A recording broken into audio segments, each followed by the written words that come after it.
દિવસે ગીતા જાય છે એટલું સત્સંગમાં એમ વક્રતુંડ મહાકાય સૂર્યકોટિ સમપ્રભ નિર્વિઘ્नं કુરુ મે દેવ સર્વકાર્યેષુ સર્વદા વસુદેવં સુतं દેવં કંસચાણૂરમર્દનમ દેવકી પરમાનંદમ કૃષ્ણં વંદે જગદ્ગુરુ કૃષ્ણં વંદે જગદ્ગુરુ કૃષ્ણં વંદે જગદ્ગુરુ. બોલ શ્રી કૃષ્ણ કનૈયા લાલ કી જય. ઉમાપતિ મહાદેવ કી જય. ગજાનંદ ગણપતિ મહારાજ કી જય. શ્રી સદ્ગુરુદેવ મહારાજ કી જય. જગતજનની શ્રી માતાજી કી જય. હૃદય સમ્રાટ શ્રી ભોલેજી મહારાજ કી જય. પરમારાધ્ય શ્રી મંગલા માતાજી કી જય. सनातन धर्म की आदरणीय माता बहनों, आप लोग घणी वारथी भजनનો આનંદ લઈ રહ્યા હતા. ડાકરોવાળાને બોલાવ્યા ખરા? આ વરસાદ વરસે છે ને એની જ મહેરબાની. આપણે હૃદયથી બોલાવીએ એટલે એને આવવું જ પડે. એ પ્રત્યક્ષ આપણને દેખાય નહીં, પણ સૂક્ષ્મ સ્વરૂપથી અહીંયા હાજર થઈ જાય. અને એટલે જ્યારે એની હાજરી થાય ત્યારે આપણને ઓટોમેટિક અંદરથી આનંદ આવે. આ એનું પ્રમાણ કે જ્યારે પરમાત્માનું આગમન થાય ત્યારે આપણને આનંદ આવે છે. કેમ? પ્રભુ આનંદ સ્વરૂપ છે. આનંદ સ્વરૂપ હોવાથી જ આપણને આનંદની અનુભૂતિ થાય છે. એટલે તો ભગવાનને શું કીધું? સચ્ચિદાનંદ. પ્રભુ આપ સત્ય છો, એમાં અમારું ચિત્ત લાગે છે ને અમને આનંદ મળે છે. આજે અનંત ચતુર્દશી છે. અનંત ચતુર્દશીનો અર્થ શું થાય? ચારેય દિશા. ચારેય દિશામાં એ અનંત મહાપ્રભુ વિદ્યમાન છે, જેની કોઈ સીમા જ નથી. આપણે ભગવાનને એક સીમામાં બાંધી દઈએ છીએ. આપણા ઘરના એક મંદિરમાં, ગામના એક મંદિરમાં, એક મૂર્તિમાં એને આપણે બાંધી દઈએ છીએ. પણ ભગવાન કહે છે હું અનંત છું. પ્રભુને બાંધી કોણ શકે? જેને ભગવાનથી અતિશય પ્રેમ હોય. આમ તો અતિશય કઈ સારું નથી હોતું. અતિ ભલા ને બોલ ને અતિ ભલી ને ચૂપ, અતિ ભલા ને બરસ ને અતિ ભલી ને ધૂપ. જ્યાં અતિ શબ્દ લાગે ને એ કઈ સારું નહીં. કોઈ અતિશય બોલે તો એ બધા એનાથી આઘારે કે આ બહુ બોલ બોલ કરે. કોઈ સાવ ચૂપ રે તો એની પાસે કોઈ જાય નહીં. એ કે હા એ તો મૂંગા જ રહે છે, એની પાસે હું બેસું. અતિશય કોઈ ખાય તોય ગમે નહીં. અતિશય ભૂખા રહે તોય આપણને ગમે નહીં. જ્યાં અતિ શબ્દ લાગે, વરસાદ સારો પણ અતિશય વરસે તો નુકસાન કરી દે. ગરમી સારી પણ અતિશય પડે તો અકળામણ થાય. આમ સંતોએ કીધું અતિ શબ્દ જ્યાં લાગે ને એ કઈ સારું નથી. પણ ભક્તિમાં શું કીધું તુલસીદાસે? રામ ભક્તિ કે તે अधिकारी जिनको सत प्यारी। શું કીધું? રામ ભક્તિ કે તે અધિકારી जिनको સત્સંગત અતિ પ્યારી। સંતોની સંગત, સત્સંગ જેને અતિ પ્રિય હોય એ જ ભક્તિના અધિકારી થઈ શકે। આને પ્રેમ કરવો પડે। આટલો વરસાદ છે તોય તમે બધા આવ્યા, કેમ? ભગવાનથી પ્રેમ છે એટલે કે ચાલો ને કંઈક તો બે ગુણ એના સાંભળવા મળશે। ઘરમાં બેઠા બેઠા આપણે ખાવા પીવાનું જ કામ કરશું, પણ આશ્રમમાં જઈને બેસશું, દીદી બે વચન સંભળાવશે, કંઈક આપણી અંતરમાં જે મેલ ચડેલો છે કંઈક દૂર થાય।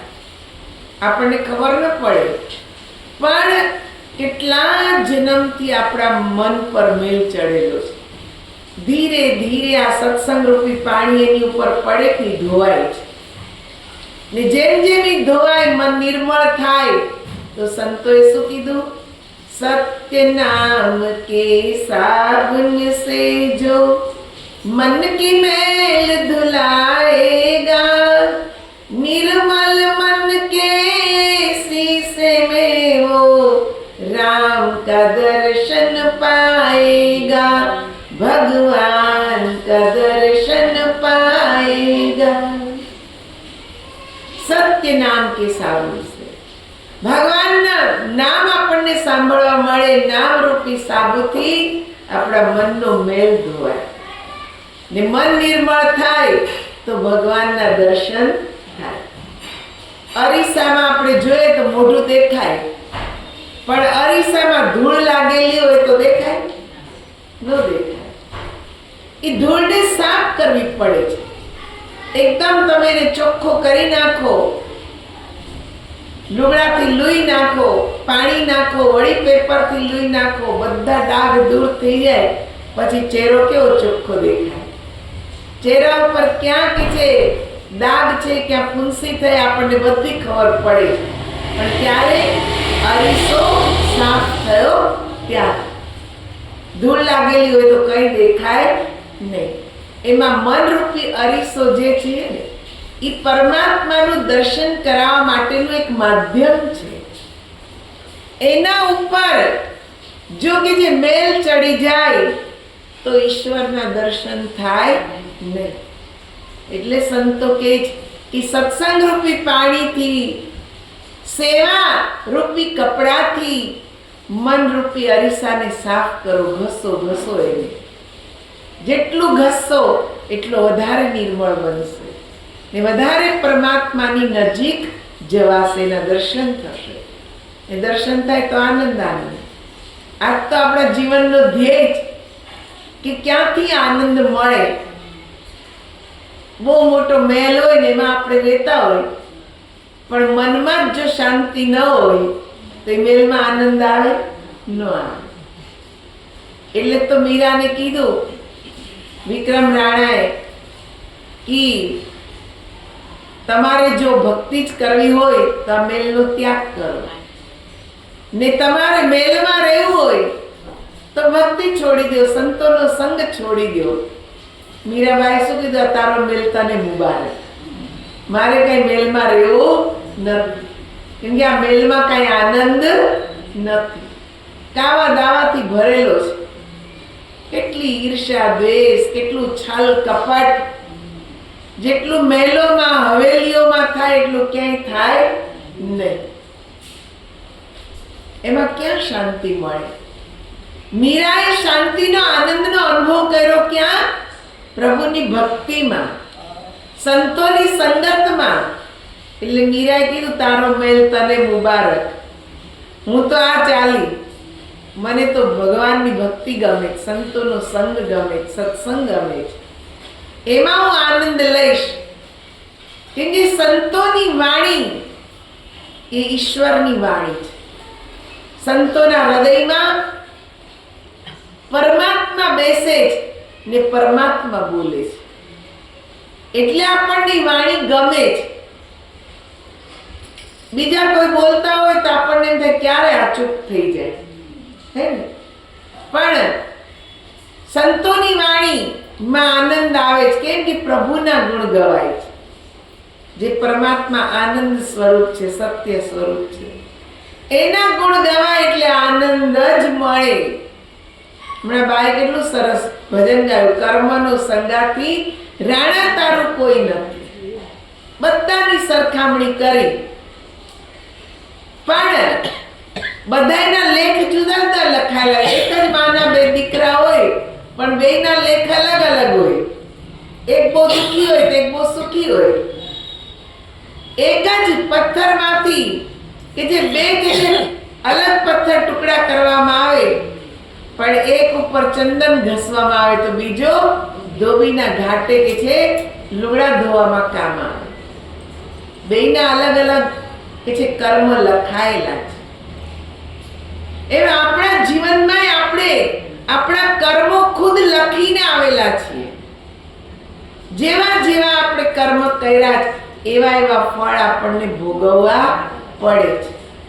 પછી સુખના રૂપમાં આવે ને દુઃખના રૂપમાં આવે. ઈ કર્મમાં કોઈ ભાગીદાર થતો નથી.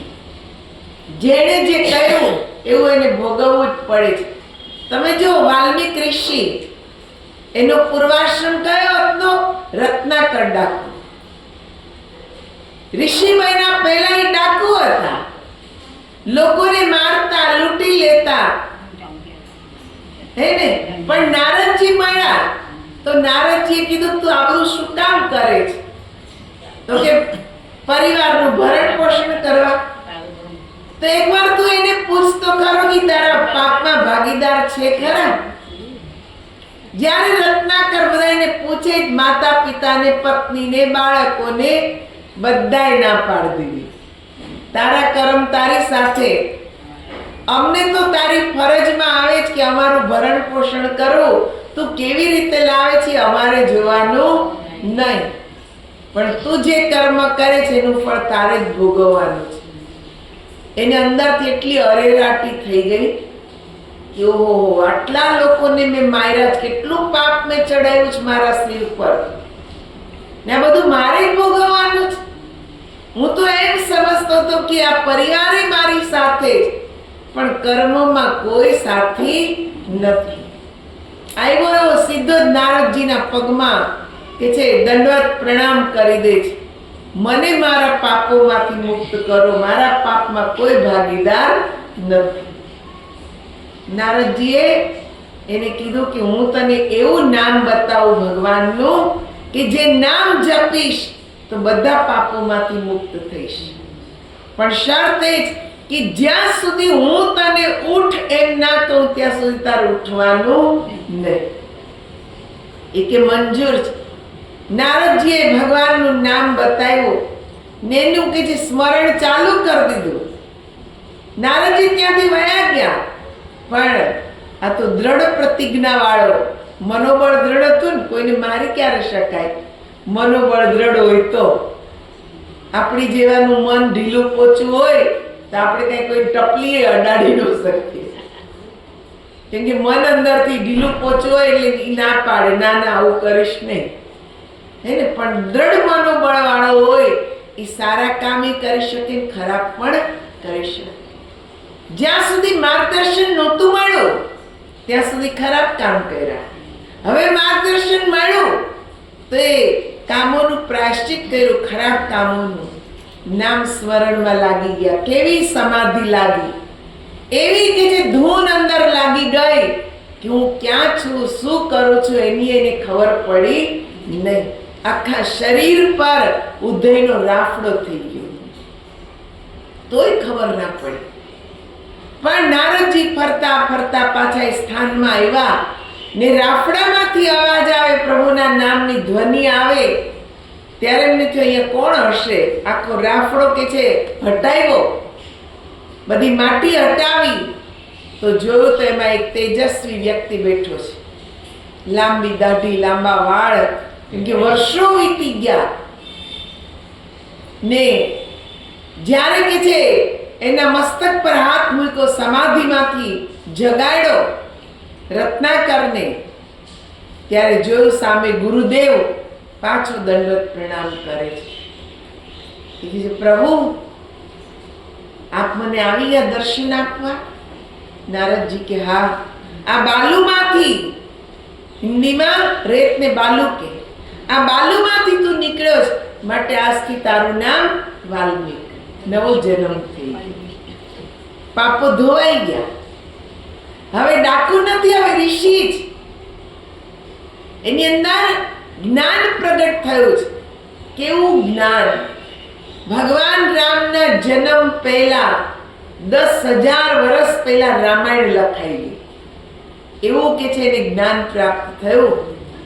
આગળનું જોઈ શકે, ભવિષ્યને જોઈ શકે એવું જ્ઞાન પ્રાપ્ત થયું. ભવિષ્યના રૂપમાં એને રામાયણ લખી છે. આ કે છે ગુરુની કૃપા, એ નામની કૃપા. એટલે જ રામચરિતમાનસમાં તુલસીદાસ કહે છે, મહિમા જાસુ જાન ગન રાઉ, પ્રથમ પૂજિયત નામ પ્રભાવ, ઉલટા નામ જપા જગ જાના, વાલ્મીક ભય બ્રહ્મ સમાના. ગયા શનિવારે આપણે નામની મહિમા જોઈતી, ગણેશજીએ સમજી. મહિમા જાસુ જાન ગનરાવ, પ્રથમ પૂજ્ય નામ પ્રભાવ. નામની કે છે મહિમા જાણી તો પ્રથમ પૂજા થઈ. અહીંયા વાલ્મીક ઋષિ ઉલટા નામ જપા જગ જાના, વાલ્મીક ભય બ્રહ્મ સમાન, બ્રહ્મની સમાન થઈ ગયા ઉલટું નામ જપીને. કયું ઉલટું? નહીં, મરા નહીં. તમે વ્યાકરણની દ્રષ્ટિથી કરો રામનું ઉલટું તો પહેલા આવે મ, પછી આવે માત્રા, પછી આવે ર, તો શું થયું? માર માર. માર માર જે કૂતું ને માર માર તો કરતા જ તા. જે આવે એને કહેતા હતા મારું મારું. બધા એને મારવાની જ વાત હતી. ઉલટા નામ જપા જગ જાના, વાલ્મીક ભય બ્રહ્મ સમાના. ઉલટું નામ જપા. કયું નામ? રામ રામ નહીં, રામનું નામ. રામનું એ નામ જે આખા એ સંસારમાં વ્યાપક છે, તમારા મારા બધાના પ્રાણમાં સમાયેલું છે. જ્યારે આપણે માના ગર્ભમાં હતા ત્યારે આ નામ જપતા હતા. ત્યાં કોઈ ભાષા, કોઈ ધર્મ બાધક નથી.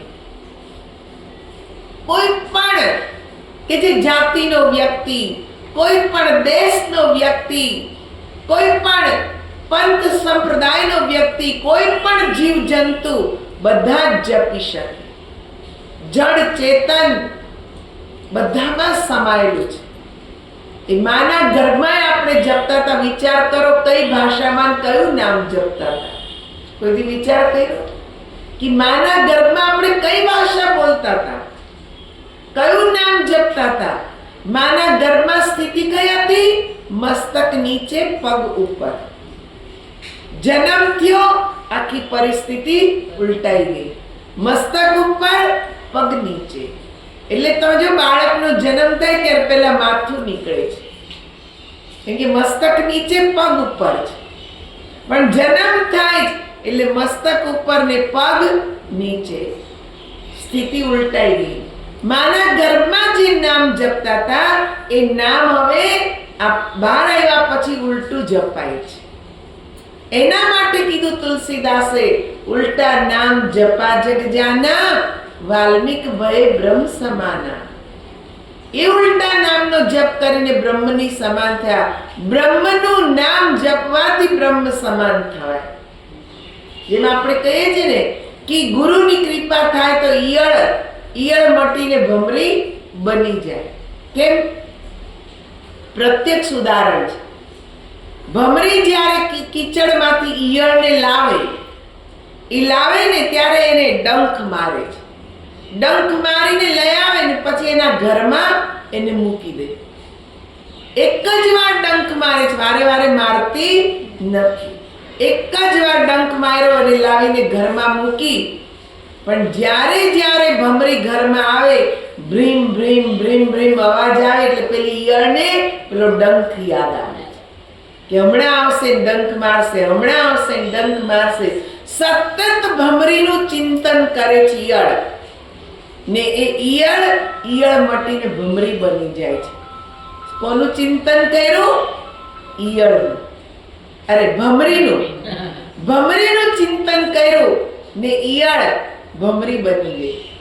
મને એક વાત યાદ આવે છે. એકવાર એક શિષ્ય ગુરુ પાસે ગયો, જઈને કે ગુરુદેવ ધ્યાન જ નથી લાગતું, તમે જ્યારે હોય ત્યારે એમ કે ધ્યાન કર ધ્યાન કર, પણ તમે જે ધ્યાન કરવાની વિધિ શીખવાડી મારું મન એમાં લાગતું જ નથી. તો ગુરુ મહારાજે કીધું તું રેજ ક્યાં? તો કે વાડીમાં રહું છું. કરે શું? તો કે ખેતીવાડી કરું. શેના દ્વારા કરે? તો કે બળદ દ્વારા. તને યાદ કોણ વધારે આવે? તો કે બળદ યાદ આવે. એને નિરણ નાખવાની, પાણી પાવાનું, એને તડકામાં છે તો છાંયડે બાંધવાના છે, બસ એનું જ ચિંતન થાય. ગુરુ મહારાજજી કે તો તું એનું ધ્યાન કર. એ કે સારું. હવે આવ્યો એની ઝૂંપડીમાં બેસી ગયો.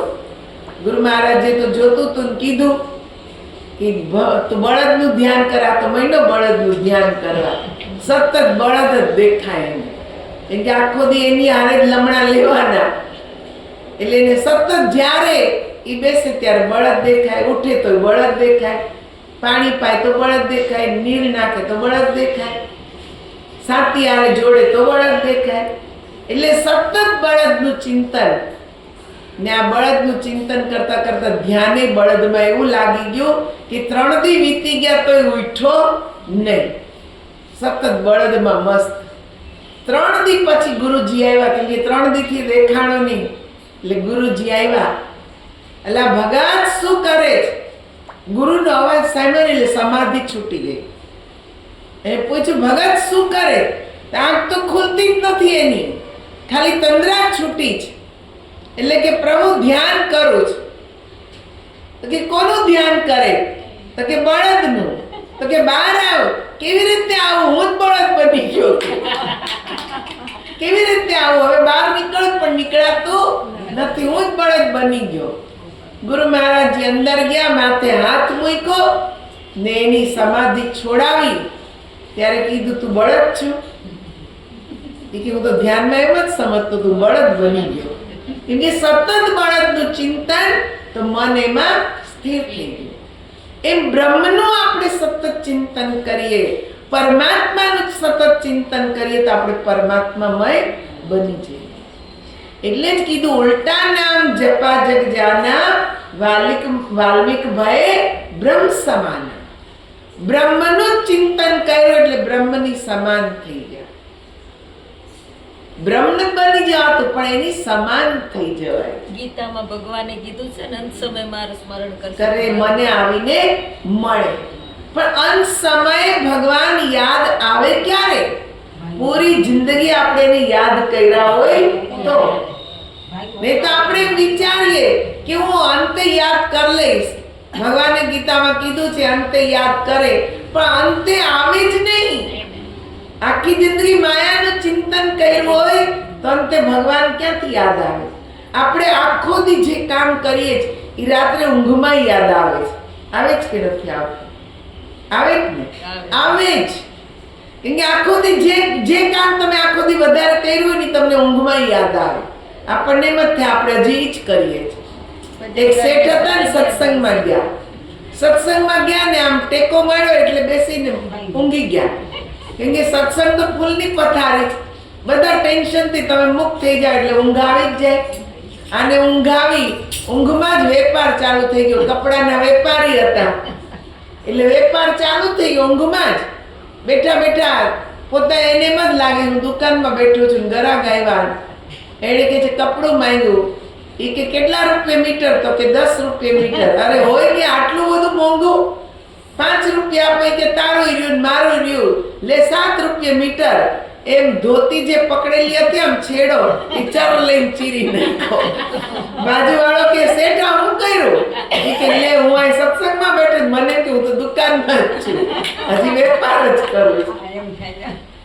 સ્થિતિ થાય. આપણે આખો દી જે કરીએ ને એ જ આપણને ઊંઘમાં યાદ આવે. તો આખી જિંદગી માયાનું ચિંતન કર્યું હોય, મારો દીકરો મારી દીકરી મારી વહુ મારું ઘર મારું મારું મારું જ કર્યું હોય, અંતે ભગવાન ક્યાંથી યાદ આવે? આવવાના નથી. આપણે રાતે ગોખવી ત્યારે ભજન મોઢે થાય, ઊંઘમાં ભજન ગોખવી ત્યારે આટલા મોઢે. ઈ એટલે સંતો એમ કહે છે કે આખો દિવસ કામ કરતા કરતા હરતા ફરતા સતત પ્રભુનું ચિંતન કરો. ઉઠત બેઠત સોવત જાગત નામ કહે નાનક સદભય તિનકે કામ. ઉઠતા બેસતા સૂતા જાગતા નિરંતર પ્રભુ નામ સ્મરણ કરો. હવે નિરંતર થાય કેવી રીતે? તમે જો નિરંતર હાથ કામ નથી કરી શકતા, નિરંતર ચાલી ન શકાય, નિરંતર જોઈ ન શકાય, નિરંતર બોલી ન શકાય, તો નિરંતર થાય કેવી રીતે? એક જ ક્રિયા આપણામાં એવી છે જે નિરંતર ચાલે છે. ને કઈ છે ક્રિયા? શ્વાસની ક્રિયા. શ્વાસ નિરંતર ચાલે છે. એટલે સંતોએ કીધું કે શ્વાસમાં પ્રભુને યાદ કરો. શ્વાસે શ્વાસે રટું તારું નામ પ્રભુજી એવું માગું રે. ભક્તિ કરતા છૂટે મારા પ્રાણ પ્રભુજી એવું માગું રે. ભક્તિ કરતા છૂટે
મારા પાપને તાપ સમાવી દેશો, મારા પાપને તાપ સમાવી લેજો, તારા બાળને દાસ બનાવી લેજો, તારા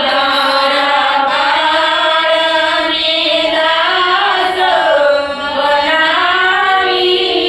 બનાવી લેજો, લેજો આવીને દર્શન દાન પ્રભુજી એવું માગું રે, લેજો આવીને દર્શન દાન પ્રભુજી એવું માગું રે, ભક્તિ કરતા છૂટે મારા પ્રાણ પ્રભુજી એવું માગું રે, ભક્તિ કરતા છૂટે મારા પ્રાણ પ્રભુજી એવું માગું રે, રહે જન્મો જન્મ